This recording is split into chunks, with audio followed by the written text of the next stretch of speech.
नमस्कार दोस्तों, एक बार फिर स्वागत करता हूँ आपके अपने YouTube channel education hub by Aman sir पर। यह आरटीई का तीसरा वीडियो है।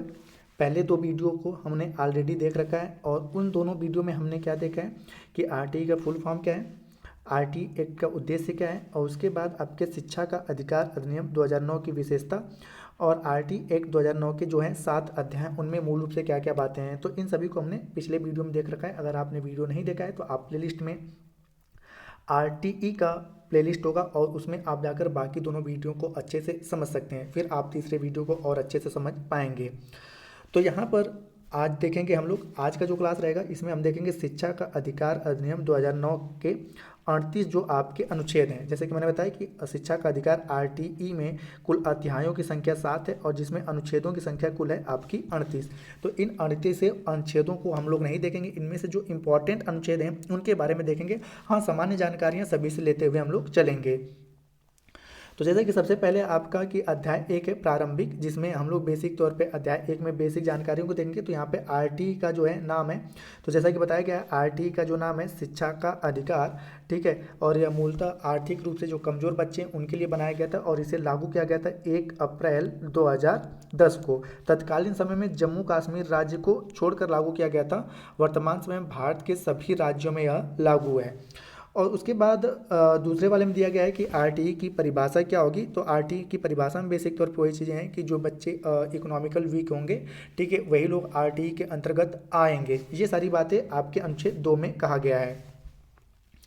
अगला है आपका कि बालक का शिक्षा अधिकार, ठीक है, बालक का शिक्षा अधिकार, ठीक है, कह लें या इसी को कहा जाता है कि निःशुल्क और अनिवार्य शिक्षा का अधिकार। दूसरे अध्याय का नाम क्या था कि बालक का शिक्षा अधिकार या निःशुल्क और अनिवार्य शिक्षा का अधिकार,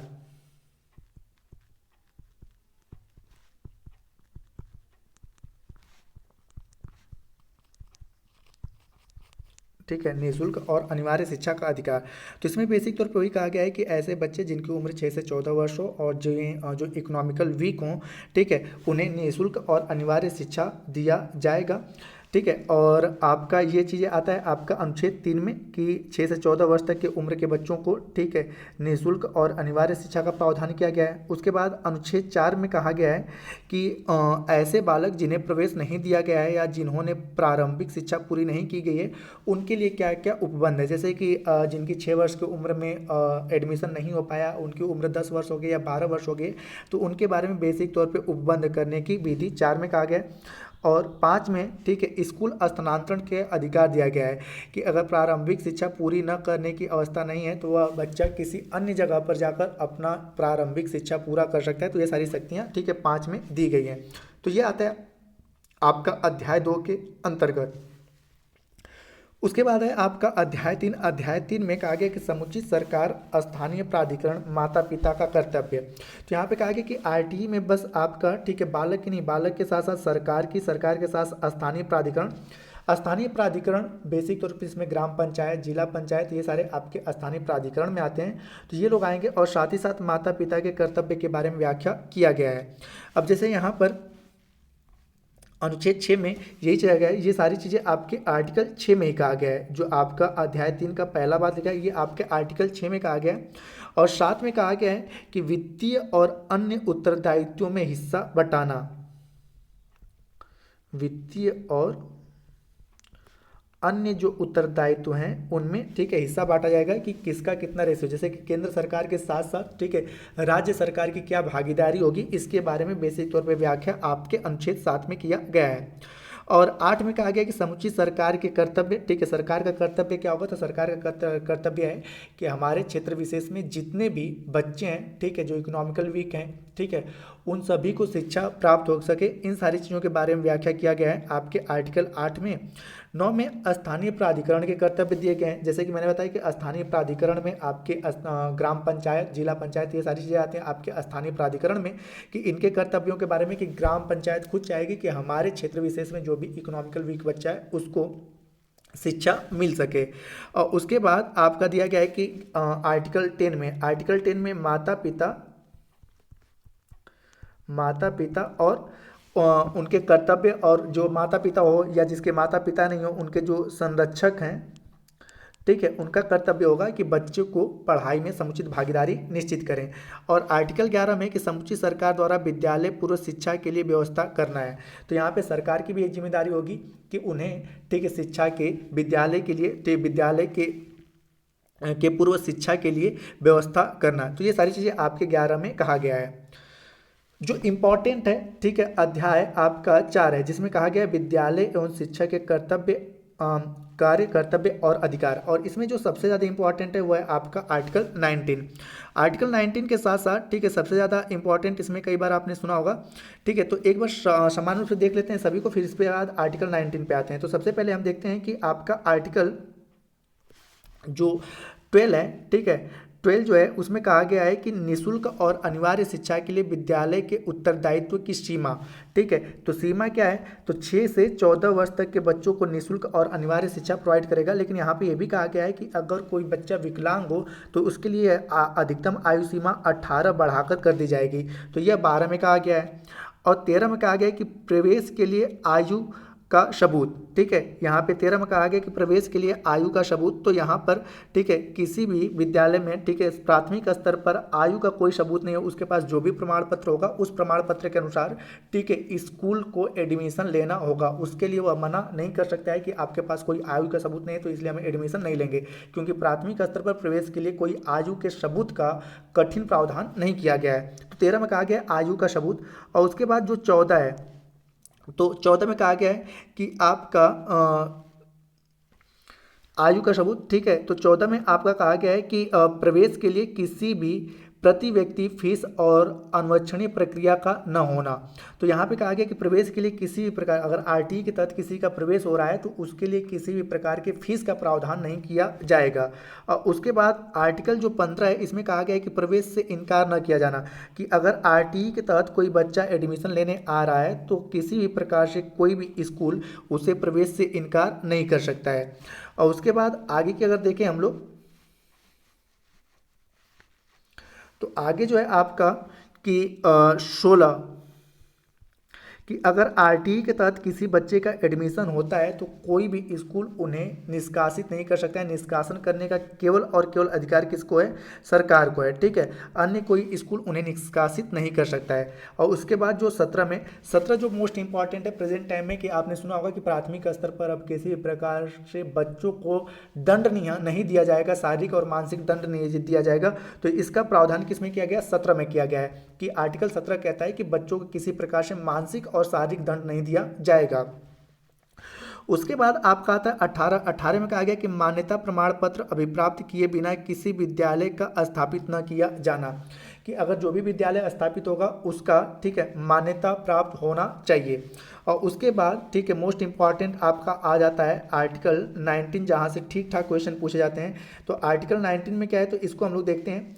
तो यहाँ पे कहा गया है कि 1 से 5 क्लास के लिए बालक और शिक्षक का अनुपात, ठीक है, तो अगर 1 से 5 तक, ठीक है, अगर कोई स्कूल है और उसमें बालकों की संख्या 60 हो, ठीक है, या इससे कम हो, तो शिक्षकों की संख्या कितनी होगी, 2। ये थोड़ा सा स्लाइड आपका आगे पीछे हो गया है। तो 60 बालकों पर शिक्षकों की संख्या कितनी होगी, 2। उसके बाद, ठीक है, यहाँ पे कहा गया कि अगर 61 से 90 हो, ठीक है, अगर मतलब बालकों की संख्या 61 हो गई और अधिकतम हो गई 90, तो इस स्थिति में, ठीक है, शिक्षक कितने होंगे, 3। अगला कह रहा है कि अगर बालकों की संख्या 91 न्यूनतम और अधिकतम हो गई 120, तो इस स्थिति में शिक्षकों की संख्या होगी 4। अगला कह रहा है कि अगर बालकों की न्यूनतम संख्या 121 और शिक्षकों की जो बालकों की अधिकतम संख्या है 400, तो इस स्थिति में, ठीक है, शिक्षकों की संख्या होगी 5। अब आगे जो कह रहा है उसको हम देखते हैं। तो आगे जो है यहाँ पर कि अगर बालकों की संख्या 150 से अधिक हो लेकिन 200 से कम हो, तो यहाँ पे कहा गया कि 5 शिक्षक होंगे और प्लस 1 क्या होगा, प्रधाना अध्यापक होगा। 5 शिक्षक और 1 प्रधाना अध्यापक, इसकी व्याख्या यहाँ पर की गई है। और साथ ही साथ फिर अगला जो है आपका कि अगर किसी स्कूल में बालकों की संख्या 200 से अधिक हो गई, तो यहाँ पे कहा गया कि बालक शिक्षक का अनुपात जो होगा 40 हो जाएगा। अगर बालकों की संख्या 200 हो गई, जैसे सामान्य स्थिति में बालक और शिक्षक का अनुपात कितना है, तो 1 शिक्षक पर कितने बालक, 30। लेकिन अगर 200 से अधिक हो गई किसी स्कूल में, तो यहाँ पर 1 शिक्षक पे बालकों की संख्या कितनी हो जाएगी, 40। और उसके बाद कहा गया है कि 1 प्रधाना अध्यापक होगा, ठीक है। तो उसके बाद जितने भी बच्चे हों, ठीक है, अगर 200 से अधिक है तो प्रत्येक यहाँ पे अनुपात के अनुसार पे क्या होंगे, शिक्षक होंगे और साथ ही साथ एक प्रधानाध्यापक होगा। तो ये किसके लिए है, आपका कक्षा 1 से 5 तक के लिए। अन्य की अगर बात करें तो यहाँ पे 6ठी से 8वीं कक्षा के लिए कहा गया है कि कम से कम प्रति क्लास में शिक्षक इस प्रकार के होंगे कि यहाँ पर निम्न सभी के लिए एक शिक्षक हों, जैसे कि विज्ञान और मैथ के लिए शिक्षक होने चाहिए, सामाजिक अध्ययन के लिए शिक्षक होना चाहिए और भाषा के लिए शिक्षक होना चाहिए। और वहाँ पर क्या था, शिक्षक का अनुपात और छात्रों का अनुपात 1:30 का था, ठीक है, 1 से 5 के लिए। और यहाँ पर शिक्षक और बालकों का अनुपात कितना होगा, 6 से 8 के लिए, तो आपका 35 होगा, ठीक है, 35 बालक पर कम से कम एक शिक्षक होने चाहिए, ये 6 से 8 के लिए, ठीक है, 6 से 8 के लिए। और यहाँ पे कहा गया कि अगर 135 से अधिक बालक हों तो ये क्या होगा, पूर्णकालिक प्रधानाध्यापक होगा। और निम्न के लिए अंशकालिक अध्यापक, जैसे कि कला और शिक्षा के लिए अंशकालिक अध्यापक होंगे, शारीरिक और स्वास्थ्य शिक्षा के लिए अंशकालिक, और यहाँ पे कार्य शिक्षा के लिए अंशकालिक। तो यहाँ पे जो आपका पूछा जाएगा कि प्राथमिक स्तर पर जो छात्र हैं उनका रेशियो कितना है, तो आपका 1:3 का है, 30 का है, और माध्यमिक स्तर पर जो है 1:35 का है, ठीक है।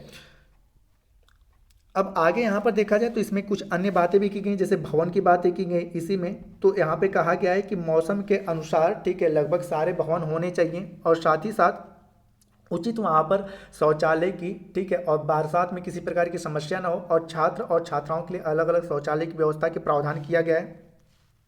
और साथ ही साथ यहाँ पे पुस्तकालय की बात की गई है कि वहाँ पे जिस स्तर का स्कूल होगा उस स्तर का यहाँ पे क्या होगा, पुस्तकालय होगा, जिसमें डेली न्यूज़पेपर होंगे, साथ ही साथ जो आपके कुछ कार्टून संबंधी कहानियाँ होंगी, इस प्रकार की पुस्तकें उसमें रखी होंगी, और उसके साथ साथ संबंधित सब्जेक्टिव पुस्तक भी वहाँ पर रखी होगी।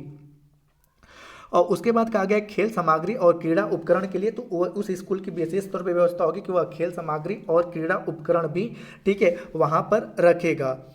और यहाँ पर शिक्षकों के लिए प्रति सप्ताह कार्य घंटों की बात करें तो यहाँ पर 45 शिक्षक घंटे, जिसके अंतर्गत तैयारी के भी घंटे होंगे। तो यहाँ पे प्रति सप्ताह, एक सप्ताह में, ठीक है, शिक्षकों को कितना वर्क करना होगा, तो 45 घंटे, ठीक है, मतलब यहाँ पे कहा गया है कि 45 घंटे शिक्षकों को वर्क करना होगा। हाँ, आरटी की विशेष बात यह है कि इसमें कहा गया है कि पल्स पोलियो अभियान में, ठीक है, शिक्षकों को नहीं लगाया जाएगा, ठीक है, प्लस पोलियो अभियान जो चलता है उसमें शिक्षकों को नहीं लगाया जाएगा, लेकिन यह शिक्षकों का दायित्व होगा कि एक सप्ताह में उन्हें 45 शिक्षक घंटे, मतलब 45 घंटे बच्चों को पढ़ाना है। ये चीज़ें काफ़ी मोस्ट इंपॉर्टेंट है, पूछा जाता है। अब जो यहाँ पे अध्याय 5 है, जिसमें प्राथमिक और शिक्षा और पाठ्यक्रम के बारे में कहा गया है कि प्राथमिक, जैसे कि आपको बताया गया कि आरटी जो है यह भी बाल केंद्रित है, ठीक है, और इनके जो पाठ्यक्रम बनेंगे उसी के हिसाब से बनेंगे। और अगला है शिक्षा के अधिकार का संरक्षण। तो यहाँ पे कहा गया शिक्षा के अधिकार का संरक्षण कौन करेगा, तो यहाँ पे सामान्य स्तर पे है कि अगर किसी के शिक्षा के अधिकारों का हनन होता है तो उसके संरक्षण के लिए केंद्र सरकार मूलतः उत्तरदायित्व होगी कि आप केंद्र सरकार के पास जा सकते हैं। और इन्हीं की व्याख्या 31, 32, 33 और 34 में किया गया है। और प्रकीर्ण 35 और 38 में कहा गया है कि अगर शिक्षा के अधिकारों का किसी प्रकार की कठिनाई होती है तो अंततः किसका निर्णय माना जाएगा, तो केंद्र सरकार का। और साथ ही साथ ये चीज़ कहा गया है कि यहाँ पे कहा गया है कि अगर अभियोजन के पूर्व कोई मंजूरी करना है या कोई निर्देश जारी करना है तो इसकी भी शक्तियाँ किसके पास है, केंद्र सरकार के पास इसकी शक्तियाँ, इसकी व्याख्या प्रकीर्ण में की गई है। तो ये सारी इतनी इंपॉर्टेंट नहीं है, जो भी आपको शिक्षक रेशियो अनुपात है वही आपके ज़्यादातर एग्जामों में पूछे जाते हैं। तो दोस्तों आज के लिए इतना ही। अगले क्लास में हम देखेंगे आरटी से संबंधित पूछे जाने वाले प्रश्न और उनके उत्तर। तो दोस्तों वीडियो पसंद आया हो तो वीडियो को लाइक करें, कमेंट करें तथा अपने दोस्तों के साथ शेयर करें, और चैनल पर नए हैं तो चैनल को सब्सक्राइब अवश्य करें। इस पीडीएफ को प्राप्त करने के लिए आप हमारे टेलीग्राम से जुड़ सकते हैं, जिसका लिंक वीडियो के डिस्क्रिप्शन में दिया हुआ है। तो वीडियो के अंत तक बने रहने के लिए धन्यवाद।